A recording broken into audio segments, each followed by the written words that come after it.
Une nuit d'hiver, dans une banlieue calme de l'Utah, une femme disparaît sans laisser de traces. Et personne ne sait encore que cette disparition silencieuse va devenir l'un des mystères les plus troublants du pays. Dans les rues enneigées, les lumières des maisons brillent doucement, et rien ne laisse deviner que derrière l'une d'elles, une histoire sombre est déjà en train de commencer.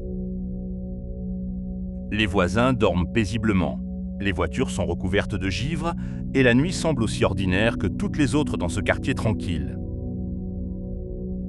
Pourtant, au cœur de cette normalité, une absence va créer un vide impossible à expliquer. Et ce vide va lentement se transformer en enquête obsessionnelle. Cette histoire ne se comprend pas en quelques minutes, car plus les enquêteurs avancent, plus les détails révèlent une réalité dérangeante.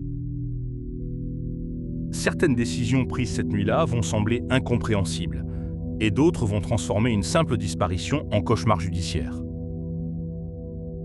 Au début, il n'y a ni cris, ni témoins, ni scène de violence, seulement une maison silencieuse et une famille apparemment ordinaire.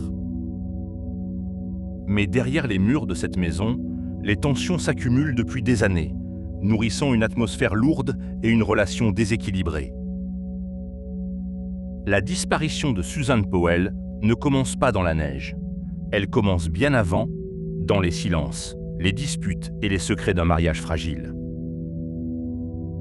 Plus les proches racontent leur version, plus l'image du couple révèle une vie conjugale instable.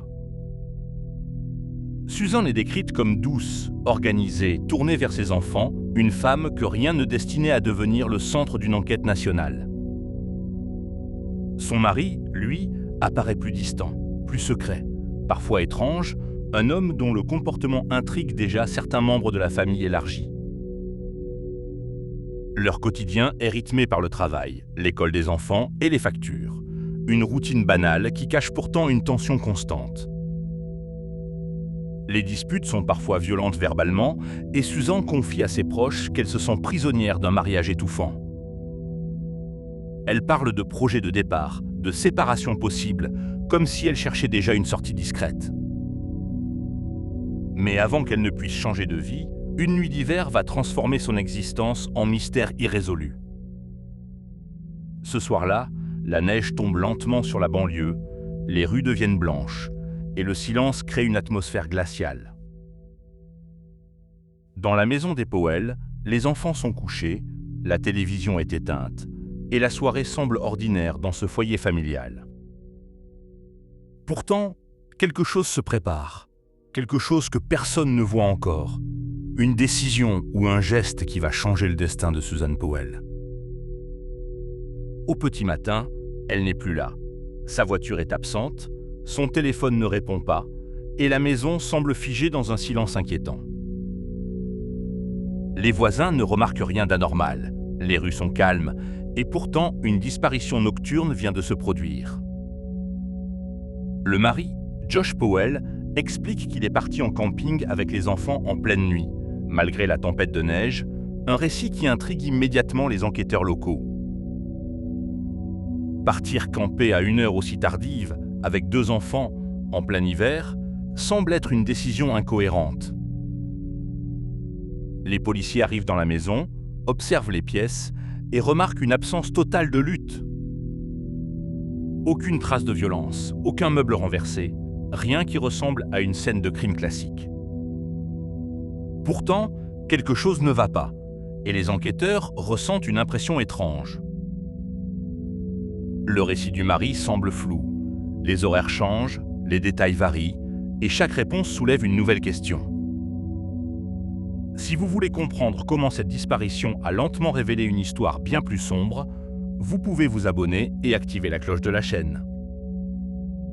Pendant ce temps, les recherches commencent dans les montagnes enneigées, là où Josh affirme avoir passé la nuit dans un camping improvisé.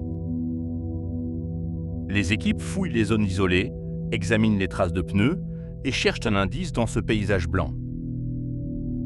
Mais la neige efface tout, et aucun signe clair ne permet de retrouver Susan disparue. Les jours passent, les médias s'emparent de l'affaire, et le nom de Susan Powell apparaît dans les journaux comme celui d'une mère portée disparue. Les proches parlent d'elle, décrivent son sourire, son attachement à ses enfants et insiste sur une personnalité positive. Mais plus l'enquête avance, plus les soupçons se concentrent sur le comportement étrange de Josh Powell. Il refuse certains entretiens, répond de manière vague et donne l'impression de cacher quelque chose dans ses déclarations floues. Les enquêteurs découvrent aussi des tensions financières, des disputes et une relation marquée par un contrôle psychologique. Puis, un nouvel élément apparaît, et il ne concerne pas le mari, mais son père, un homme au comportement troublant nommé Steve Powell. Chez lui, les policiers découvrent des enregistrements, des notes et une obsession inquiétante pour sa belle-fille, révélant une fascination dérangeante. Cette découverte change complètement l'image de la famille Powell, qui passe d'une famille ordinaire à un environnement troublant. Les enquêteurs comprennent que Susan vivait dans une situation complexe, entourée d'un climat familial instable. Plus les témoignages s'accumulent, plus l'histoire prend une dimension psychologique, presque suffocante, comme une pression constante. Les mois passent et la disparition de Susan reste sans réponse, transformant l'affaire en dossier non résolu. Les enfants sont placés sous surveillance et la justice tente de protéger ce qui reste de cette famille brisée. Mais le drame n'est pas terminé et une décision prise plus tard va transformer cette affaire en tragédie finale. Lors d'une visite encadrée, Josh enferme les enfants dans la maison, coupe toute communication et déclenche une situation d'urgence. Quelques instants plus tard, une explosion secoue la maison et le feu engloutit tout dans une destruction instantanée. Les secours arrivent trop tard et la scène devient le symbole d'une fin irréversible. La disparition de Susan ne sera jamais résolue et l'affaire restera à jamais marquée par cette conclusion tragique. Aujourd'hui encore, personne ne sait exactement ce qui s'est passé cette nuit-là, ni où se trouve le corps de Susan Powell. Les enquêteurs ont reconstitué des théories, examiné des indices, mais aucune preuve définitive n'a permis de résoudre ce mystère persistant. Ce dossier rappelle que certaines disparitions ne laissent pas de traces visibles, seulement des questions et une absence inexplicable. Et la question demeure, silencieuse et lourde. Que s'est-il vraiment passé dans cette maison avant la disparition de Susan Powell ?